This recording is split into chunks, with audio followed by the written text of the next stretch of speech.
it's absolutely mental.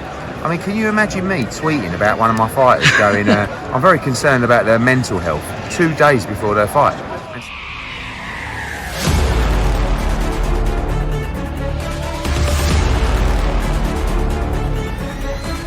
On this scale, that's not what we were expecting. Give us your thoughts. No, I mean, I said in the build-up, I said it's kind of like a little bit of who has what left. And I think we saw that tonight. You know, I think we saw a faded Mick Conlan against a very good Jordan Gill, who up at 130 pounds looked like a completely different fighter.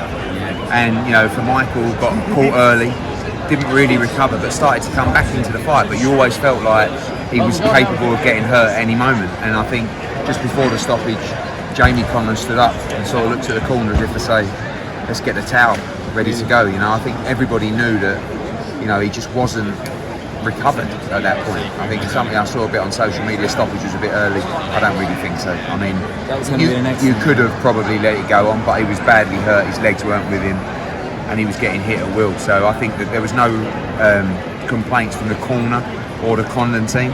Mick probably would always want to, you know, go out on the floor rather than his feet, but I think it was the right decision. Yeah, it looked like it might have been slightly soft, but what do you think it is now that's happened to Mick? Obviously he had the big knockout losses against Lopez and obviously me as well, but it looked at times that he was kind of coming back, you know, he had a few comeback fights. And what do you think that is from your experience of being involved in the game? I think it's like, I hate to take away from the brilliant performance of Jordan Gill, but I don't think that, you know, Mick's punch resistance is probably the same as it once was. You know, it's a heavy knockout to Leewood, it was a heavy knockout to Lopez here as well. They were great shots from Jordan Gill, particularly the knockdowns, a beautifully timed left hand. But, you know, he kept coming back in the fight, but then would get hurt. And although Jordan Gill is a sharp puncher, he's not a huge puncher at 130 pounds. So, you know, it was surprising how easily he was hurting Michael Conlan in there. And I thought he kept his composure really well, even when Michael was coming back into fight. Actually a really good fight.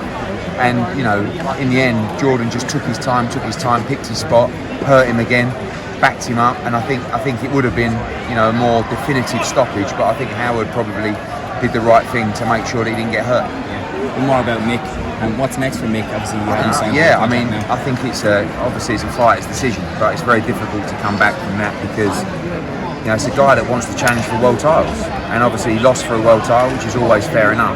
But now to get beaten again, it's going to be very difficult to come back. And you know, you look to move to 130 and sort of say, well, maybe my defeats were weight related, but then he moved to 130 and got stopped by Jordan Gill, who, you know, I always felt like Jordan Gill had the potential to be a world-class fighter. I think tonight he proved that, but, you know, again, he's not a elite 130 yet. He may go on to be, but, you know, Michael got beaten, you know, and hurt by Jordan Gill tonight. I think he'll reflect on that and probably think about his future. Yeah, probably. Quickly run through the card for me if you don't mind. Tyrone McKenna and Lewis Crocker. Tyrone McKenna, he's the toughest man I've ever seen, I think. Lewis Crocker, whenever you sort of liken someone to like Gennady Golovkin, but you know when he throws his shots and sort of turns his wrists over, and I heard it at ringside, fuck me, he's a heavy-handed man. And Tyrone McKenna is one of the toughest fighters. I mean, maybe one around, if that, you know what I mean? But he wouldn't, you know. And it was a really good learning fight for Lewis Crocker, because what impressed me about him was, like, he loaded up the whole fight, and I was thinking after 3 or 4 rounds, you know what, he might tie here. But he kept the tempo going the whole time. He looked relaxed. Yeah, he did, and you know, I think he's going to be in a lot of fun. Absolutely. And then just the next two after that, Keith Najako and Troy Williamson. Good fight. I mean, I thought after 7 or 8 rounds, I was thinking, you know what, if Troy can nick 9 and 10, he's got half a chance here. But I thought Keevan boxed really well in the 9th and 10th to win those rounds. I had him winning like 7-3, 6-4 if you're really generous to Troy. But I thought it was a good performance. I just feel like Keevan's got to believe in himself a little bit more. He started the fight really well and then kind of just faded a little bit. And I don't know whether he was trying to conserve his energy or what, but I think there's more to come from him. Sean McComb, you know, good fight.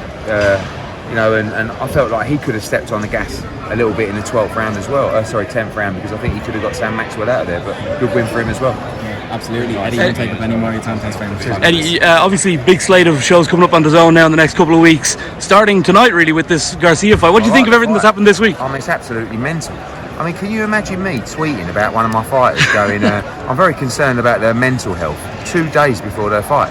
and standing behind my fighter in the press conference going,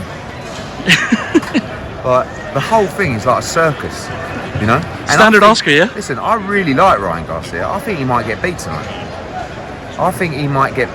By Oscar Duarte. He's a very good body puncher. He's pretty tough. He's fairly limited. But if he's not on it, he'll get beat tonight. And all this stuff around it, it's just absolute bullshit. You can't let a fighter go through that kind of stuff when they're about to go in and risk their life in the ring. It's madness. Do you think he needs to get away from Oscar? Maybe join up with a nice British, No, but tall... they need to get away from each other.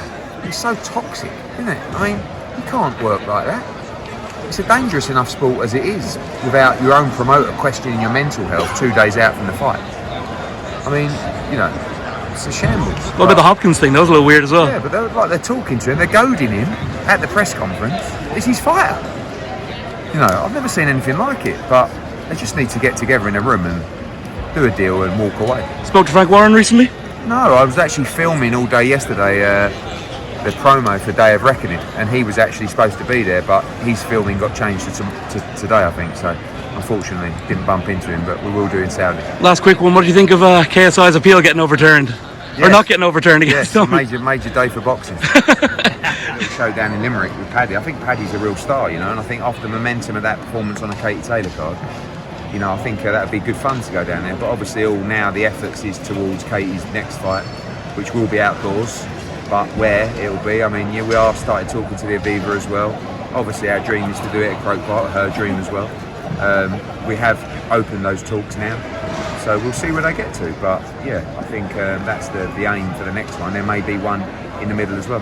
Yeah, the one in the middle as well. I think Gary Cully was talking to him last week and he was sort of saying around Paddy's Day, would that be sort of the Yeah. I mean, thinking I think the great thing about Irish fights is you can put them on the East Coast as well. You know, they're going to sell over there. Katy always sells over there. I think Paddy would sell there. Gary Cully, you know, and I think just got to keep the momentum going. Obviously, a little blow with Mick tonight, but it's boxing.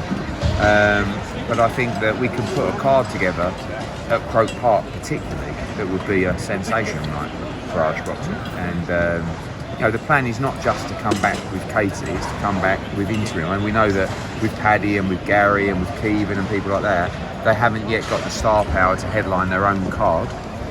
But we could do a smaller show, the next gen, with some of those guys, and do, you know, that doesn't have to always be in Dublin and Belfast. And I think we find with shows, sometimes when you go to those outer areas, you get more interest because it's never really, they don't get the big nights of boxing, you know. So yeah, that would be something we look at. You did mention talks around Donaldson in Croke Park saying similar today. What's the time scale here, do you think? I mean, we can go any time from April till June, July, really, whatever suits them. And you know, when you look about, you know, people keep sort of misunderstanding what we're trying to do. We're not going to the government and asking for money. We're just saying, can we look at the costs and try and get them comparative to all the other stadiums that we work with? But we want to show the government and the tourism agency what that kind of show can generate for them. And we have the teams of people that put those kind of proposals together globally. So we know what we're talking about.